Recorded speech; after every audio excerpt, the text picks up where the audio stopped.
राम राम भाई सारे ने। आज है माइक्रोबायोलॉजी का तीसरा क्लास। आज डेट है 30 मार्च और आज के इस डेट में देखेंगे अपन बैक्टीरिया से संबंधित पिछले सालों में जो भी क्वेश्चंस आंसर हमको लैब टेक्नीशियन के एग्जाम में पूछे गए हैं, सारे क्वेश्चन आंसर को इसमें कवर करेंगे। साथ ही बैक्टीरिया से संबंधित जितने भी महत्वपूर्ण तथ्य हैं, बैक्टीरिया की जितनी भी थ्योरी है, आज के इस वीडियो लेक्चर में अपन कवर करेंगे। तो आखिरी तक बने रहिएगा मेडिकल अड्डा प्लस के इस यूट्यूब चैनल में। वीडियो अगर आपको अच्छी लगती है तो लास्ट में आप सब्सक्राइब कर दीजिएगा। चलिए देखते हैं इसमें क्या रहने वाला है बैक्टीरिया से संबंधित। तो देखिए, बैक्टीरिया को समझने से पहले अपने को यह समझना है कि आखिर इसकी खोज किसने की। तो बैक्टीरिया की खोज का जो श्रेय जाएगा वो जाएगा एंटोनी वान लुवेनहोंग को। तो जब भी बैक्टीरिया की खोज पूछी जाए तो आपको बताना कि डच माइक्रोबायोलॉजिस्ट थे कौन, एंटोनी वान लुवेनहोंग। तो इनको बैक्टीरिया का जनक कहा जाता है। ठीक है, खोज से संबंधित एक क्वेश्चन यहां से भी बनता है। आगे आप देखेंगे कि बैक्टीरिया आखिर है क्या। तो बैक्टीरिया होगा क्या, बैक्टीरिया प्रोकैरियोटिक एक कोशिकीय जीव है। बैक्टीरिया कैसा जीव है, प्रोकैरियोटिक मतलब एक कोशिकीय जीव है।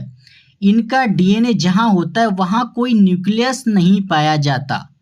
अर्थात मतलब बैक्टीरिया का जब देखिए डीएनए कहां पर होगा, डीएनए होगा न्यूक्लियस के अंदर, पर बैक्टीरिया में ऐसा नहीं है। बैक्टीरिया में न्यूक्लियस नहीं होते। आगे अपन देखेंगे कि इनमें ना माइटोकॉन्ड्रिया होगा, ना ही इनमें लाइसोसोम बैक्टीरिया में नहीं पाए जाते। और एक क्वेश्चन देखिए यहाँ पर दिया गया बाइनरी फ्यूजन, मतलब बैक्टीरिया जब 1 से 2 होंगे तो वो बाइनरी फ्यूजन के कारण होगा। हाल ही में 2023 का जो जून जुलाई में एग्जाम होता है लैब टेक्नीशियन, उसमें पूछा था कि बैक्टीरिया कैसे विभाजित होते हैं। तो बैक्टीरिया कैसे विभाजित होंगे, बाइनरी फ्यूजन के कारण बैक्टीरिया विभाजित होते हैं। आगे देखिए बैक्टीरिया कहाँ कहाँ पाए जाएंगे। तो बैक्टीरिया मिट्टी यानी कि सॉइल में मौजूद होगा, पानी में मौजूद होगा, और हमारे शरीर में भी बैक्टीरिया मौजूद होते हैं।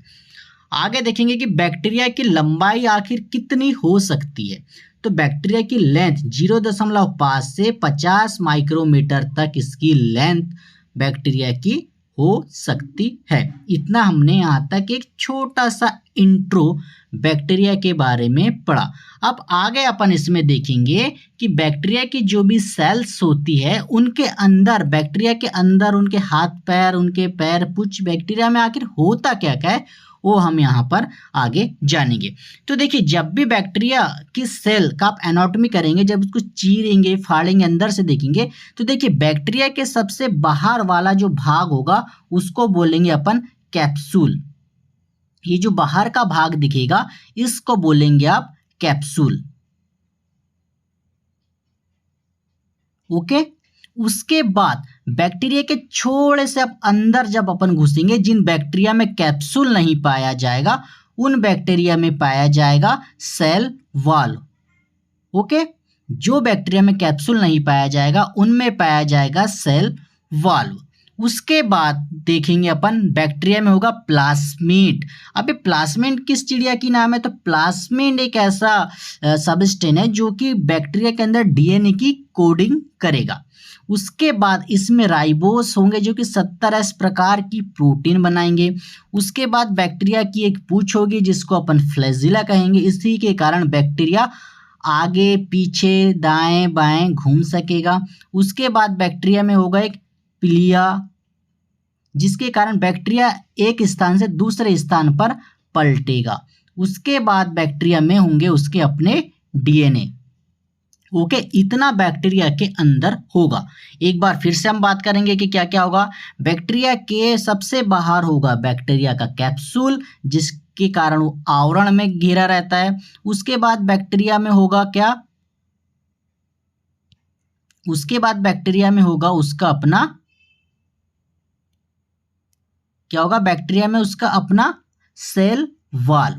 उसके बाद बैक्टीरिया में क्या होगा, बैक्टीरिया में उसके बाद होगा उसका अपना प्लाज्मिड, जिसके कारण डीएनए की कोडिंग होगी। बैक्टीरिया की पूंछ होगी, उसको क्या कहेंगे अपन, फ्लैजिला, जिसके कारण वो चलेगी फिरेगी। बट अगर मूवमेंट की बात आएगी तो वो काम कौन करेगा, प्लिया। वो क्या काम करेगा, प्लिया मूवमेंट का काम करेगा। तो इतने आइटम जो है वो बैक्टीरिया के शरीर में मौजूद होते हैं। चलिए अब देखते हैं बारी बारी से। अब कैप्सूल आखिर होता क्या है। जो बाहरी आवरण हमने अभी आपको बताया कि बाहरी आवरण, तो बाहरी आवरण क्या होगा बैक्टीरिया का कैप्सूल। जिन बैक्टीरिया में कैप्सूल होता है उन्हें कैप्सुलेटेड बैक्टीरिया कहते हैं। क्लियर है। बैक्टीरिया की बाहरी परत होती है कौन, कैप्सूल, जिसमें 98% वाटर और 2% पॉलीसेकेराइड मौजूद होता है। अब यही जो भाग है वैक्सीन प्रयोग, जब वैक्सीन बनाते हैं तो इसी भाग का प्रयोग किया जाता है और ये नेगेटिवली चार्ज होता है। यहाँ से क्वेश्चन क्या क्या बन सकते हैं।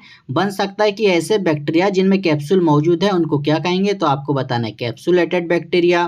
बैक्टीरिया के कैप्सूल में कितने प्रतिशत वाटर होता है, तो 98% वाटर, 2% पॉलीसेकेराइड। और पूछा जाए कि बैक्टीरिया का जो कैप्सूल है कैसी चार्ज होता है, पॉजिटिव और नेगेटिव, तो आपको बताना है नेगेटिवली चार्ज होता है।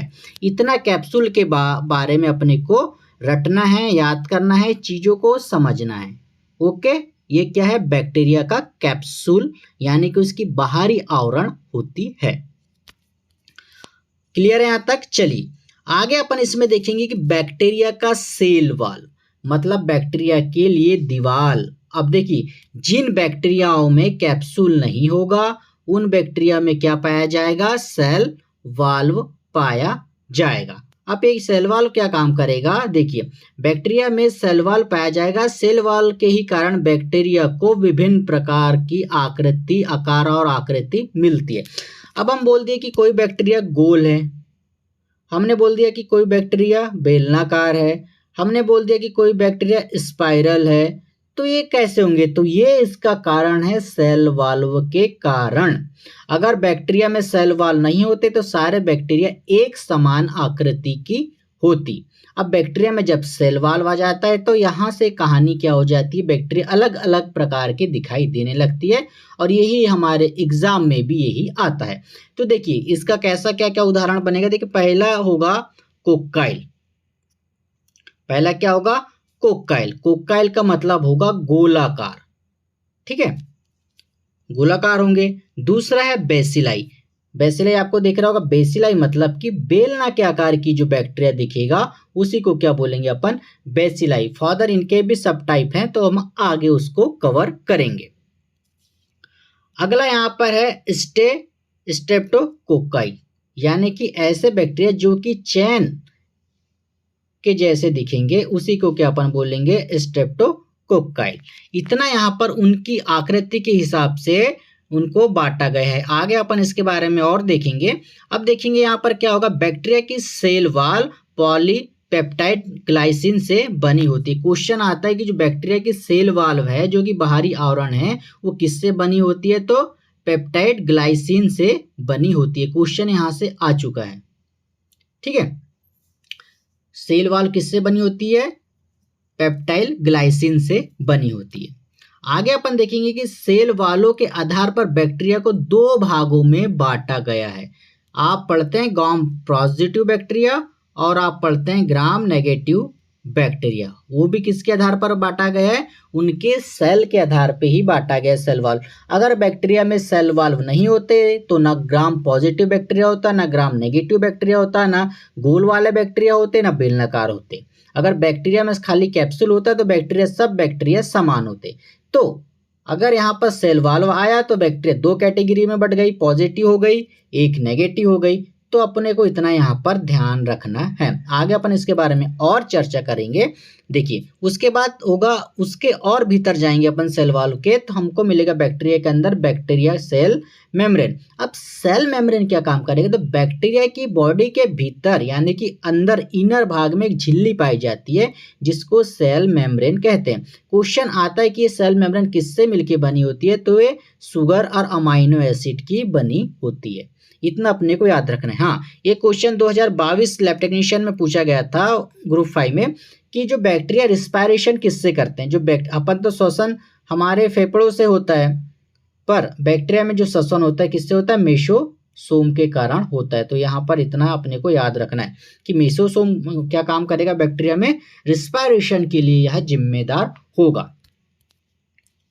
आगे इसमें अपन देखेंगे कि बैक्टीरियल डीएनए, बैक्टीरियल डीएनए का क्या मतलब होगा कि बैक्टीरिया का जो डीएनए होगा ये कैसा होगा। तो देखिए डीएनए सर्कुलर होगा, मतलब कि जो डीएनए है गोलाकार इनमें होगा, है ना। प्रोटीन नहीं पाया जाएगा इनमें, न्यूक्लियस ना ही न्यूक्लियाइड होंगे। मतलब डीएनए है तो डीएनए यहाँ पर है तो न्यूक्लियस नहीं होगा, तो बैक्टीरिया के शरीर में डीएनए मौजूद होंगे जो पड़े होंगे। अब देखिए हमारी बॉडी में क्या होगा, जब डीएनए होगा तो डीएनए के पहले न्यूक्लियस होगा, न्यूक्लियोटाइड होंगे, उसके अंदर हमारे डीएनए होंगे। पर बैक्टीरिया के शरीर में ऐसा नहीं है, बैक्टीरिया के शरीर में डीएनए बिखरे हुए मौजूद होंगे। अब बैक्टीरिया के शरीर में एक और इम्पॉर्टेंट चीज होता है जिसको हम प्लाज्मिड कहते हैं। अब इसी के कारण बैक्टीरिया यह गोलाकार होता है, बैक्टीरिया को कोडिंग में मदद करता है। प्लाज्मिड, जब बैक्टीरिया की जो डीएनए बनते हैं तो उसकी कोडिंग में ये मदद करता है। कौन? प्लाज्मिड। ओके, अगला इसमें दिया गया फ्लैजिला। अब फ्लैजिला की क्या कहानी है, तो फ्लैजिला की जब भी बात आई तो वो होगा बैक्टीरिया को मूव करवाने में मदद करेगा, मतलब कि बैक्टीरिया को चलने फिरने में कौन मदद करेगा? फ्लैजिला। ठीक है, अब बात की जाए कि फ्लैजिला, तो फ्लैजिला होगा 15 से 20 नैनोमीटर तक का होता है, और ये किससे मिलके बना होता है? प्रोटीन से मिलके बना होता है। इतना अपने को इसमें ध्यान रखना है। फ्लैजिला से क्वेश्चन बन चुका है कि कितने नैनोमीटर का फ्लैजिला होगा, तो 15 से 20 मीटर का होगा। फ्लैजिला क्या काम करेगा, तो एक बैक्टीरिया को एक जगह से दूसरे जगह पर ले जाने के लिए काम करेगा। ठीक है, इतना क्लियर है? चलिए, बहुत बढ़िया। बैक्टीरिया की क्लासिफिकेशन की बात आएगी तो उनके आकृति के आधार पर उनको अलग अलग भागों में बांटा जाएगा। तो पहला होगा कोकाइल, मतलब ऐसे बैक्टीरिया जिनका आकार गोलाकार होगा। दूसरा इसमें आएगा बेसिलाई, जिनका जो आकार होगा वो बेलना के आकार का होगा। तीसरा होगा स्पाइरल, मतलब कि उनकी आकृति होगी स्पाइरल के आकार की होगी। और फर्स्ट जिसको हमने देखा था कोकाइल, मतलब गोलाकार, तो इसमें आएगा मोनोकोकस, मतलब एक गोले से जो मिलके बनी होगी। दूसरा आएगा डिप्लोकोकस, जिसमें दो छोटे छोटे गोले आकर के मिलेंगे। तीसरा इसमें हमने देखा था स्ट्रेप्टोकोकस, मतलब कि ऐसे कोकस जो कि लाइन में आ रही है गोल गोल। उसके बाद स्ट्रेप्टोकोकस गुच्छे में, और स्ट्रेप्टोकोकस राट के जैसे, मतलब कि एक से एक के पीछे एक जुड़े हुए। तो ये जो होंगे कोकाइल, मतलब गोल वाले बैक्टीरिया के टाइप। अब हम आगे देखेंगे बेसिलाई, मतलब बेलना वाले बैक्टीरिया होते हैं, कितने प्रकार के होंगे। तो पहला होगा बेसिलाई में बेसिलस, मतलब कि एक बैक्टीरिया होंगे। उसके बाद इसमें जो अगला बैक्टीरिया आएगा उस बैक्टीरिया को अपन इसमें बोला जाएगा कि वो डिप्लोबैसिलस होगा। डिप्लोबैसिलस मतलब एक के बाद एक बेलनाकार बैक्टीरिया का जुड़ रहे हैं तो उसको बोलेंगे डिप्लोबैसिलस। उसके बाद स्ट्रेप्टोबैसिलस, मतलब कि स्ट्रेपलर की आकार की जो बैक्टीरिया झुंड में जुड़ते जुड़ते जाएंगे उसको बोलते हैं स्ट्रेप्टोबैसिलस। आगे अपन देखेंगे जो स्पाइरल बैक्टीरिया होंगे वो किस प्रकार के होंगे। तो इसमें जो फर्स्ट होगा विब्रियो, जो कि विब्रियो कोलेरा क्रॉस करता है। दूसरा होगा स्पाइरोक्रिटेट। ये दो प्रकार के जो बैक्टीरिया होंगे स्पाइरल, मतलब कि कॉमा शेप में मौजूद होंगे। चलिए अब देखते हैं एमसीक्यूज टाइम, मतलब कि हमने जितने भी अभी देखे हैं यहाँ पर बैक्टीरिया के बारे में, अब कितने क्वेश्चन जो है पिछले साल एग्जाम में पूछे गए हैं। यहाँ पर अभी हमने ग्राम पॉजिटिव और ग्राम नेगेटिव बैक्टीरिया को शामिल नहीं किया है। उसके लिए कल एक अलग से वीडियो आएगी जिसमें ग्राम पॉजिटिव ग्राम नेगेटिव बैक्टीरिया और वो बैक्टीरिया कौन कौन सी बीमारियां क्रॉस करती है उनके बारे में आएगा। आज का जो था ये नॉर्मल एक बैक्टीरिया की थ्योरी थी। कल अपन gram positive gram negative bacteria के बारे में विस्तृत अध्ययन करेंगे। ठीक है, तो चलिए आज जो हमने पढ़े पिछले साल या फिर उसके पहले भी कौन कौन से ऐसे एग्जामों में यहाँ से क्वेश्चन पूछे गए थे वो हम अब कवर करेंगे। चलिए आपको क्वेश्चन आंसर जिनको मालूम है कमेंट्स बॉक्स में आप बताते जाइएगा। पहला क्वेश्चन है निम्नलिखित में से बैक्टीरिया की खोज किसने की। तो आपको बताना है कि इनमें से बैक्टीरिया की खोज किसने की। Option first Antonio Leeuwenhoek, option second Robert Koch, option third Louis Pasteur या फिर ऑप्शन फोर इनमें से कोई नहीं। तो इसका करेक्ट ऑप्शन किसके साथ चल जाएगा? इसका करेक्ट ऑप्शन आपका जाएगा एंटोनियो लुएनहॉक के साथ। ठीक है, तो क्लियर है। चलिए अगला क्वेश्चन बोल रहा है कि विब्रियो कोलेरा की आकृति होगी, यानी कि जो बैक्टीरिया है विब्रियो कोलेरा उसकी आकृति कैसी होगी? स्पाइरल होगी, गोलाकार होगी, बेलनाकार होगी या फिर सभी। अभी हमने बताया था कि इसकी आकृति कैसी होगी। इस बैक्टीरिया की आकृति होगी स्पाइरल या फिर कॉमा शेप में मौजूद होगी। ठीक है, आगे देखते हैं कि जिन बैक्टीरिया में कैप्सूल पाया जाता है उन बैक्टीरिया को कहते हैं, आपको बताना है, capsulated bacteria, mesophilic bacteria, thermophilic bacteria या फिर साइक्लोफिलिक बैक्टीरिया। तो इसका जो करेक्ट ऑप्शन हो जाएगा ये हो जाएगा कैप्सुलेटेड बैक्टीरिया। और मेसोफिलिक बैक्टीरिया क्या होते हैं, जिनको 30 डिग्री सेल्सियस तापमान लगता है उनको बोलते हैं मेसोफिलिक। थर्मोफिलिक बैक्टीरिया जिनको 50 डिग्री सेल्सियस से अधिक का तापमान लगता है। और साइक्लोफिलिक बैक्टीरिया ऐसे बैक्टीरिया होते हैं जिनको -30 के तापमान में जो बैक्टीरिया सर्वाइव करते हैं उसको बोलते हैं साइक्लोफिलिक बैक्टीरिया। अगला क्वेश्चन बोल रहा है कि ऐसे बैक्टीरिया जो कि झुंड में पाए जाते हैं, क्लस्टर में पाए जाते हैं। ये क्वेश्चन 2023, 2021 और NHM में भी यह क्वेश्चन पूछा गया। ये तो हमने व्यापम का बताया, NHM में भी यह क्वेश्चन बार बार रिपीट होता है। तो देखिए ये क्वेश्चन क्या है, झुंड में पाए जाने वाले बैक्टीरिया कौन से, स्टेफाइलोकोकस ऑरियस होगा, स्ट्रेप्टोकोकस होगा, साल्मोनेला होगा या फिर इनमें से सभी। तो इसका जो करेक्ट ऑप्शन हो जाएगा ये ऑरियंस, स्टेफाइलोकोकस ऑरियंस। ये क्वेश्चन व्यापम ने 2-3 बार पूछा है ग्रुप 5 में, NHM ने अलग। अगला यहाँ पर है कि फ्लेजिला की लंबाई कितनी होगी, जो बैक्टीरिया की पूंछ होती है उसकी लंबाई कितनी होगी अपने को बताना है। ये जो बैक्टीरिया है इसकी जो ये पूंछ होती है तो इसकी लंबाई कितनी होगी अपने को यहाँ पर ये पूछा है। तो 10 से 15 नैनोमीटर,